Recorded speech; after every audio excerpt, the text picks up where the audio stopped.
तर आम्ही तिघे आता हरिश्चंद्रगडावर आलो होतो. मी नम्रता एका टूरसोबत आलो होतो आम्ही.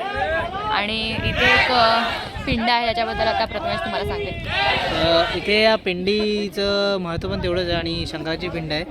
तर इकडे ती 4 पिलर आहेत. त्याच्यामध्ये ते 4ही पिलर हे 4 युगांना इंडिकेट करतात.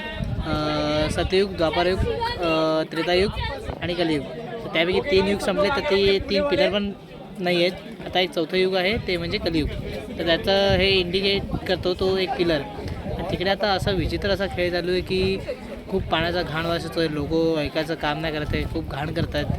तर हे कुठे ना कुठे म्हणजे माणसाला थांबला पाहिजे आणि समजायला पाहिजे की माणसाला कमीत कमी एक सिविक सेन्स पाहिजे की हे प्रत्येकाचा एक श्रद्धेचा भाग असतो.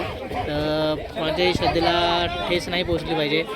आणि इकडे कुठे ना कुठे जाऊन काहीतरी रिस्ट्रिक्शन आणले पाहिजे की मध्ये पाण्यात जाऊ नका असं काहीतरी बंद केलं पाहिजे. काहीतरी त्या पाण्याला अक्षरशः गटराचा जो वास येतो, गटराच्या पाण्याला जो वास येतो तसा येतो आणि तरीही लोक त्याच्यामध्ये जात आहेत.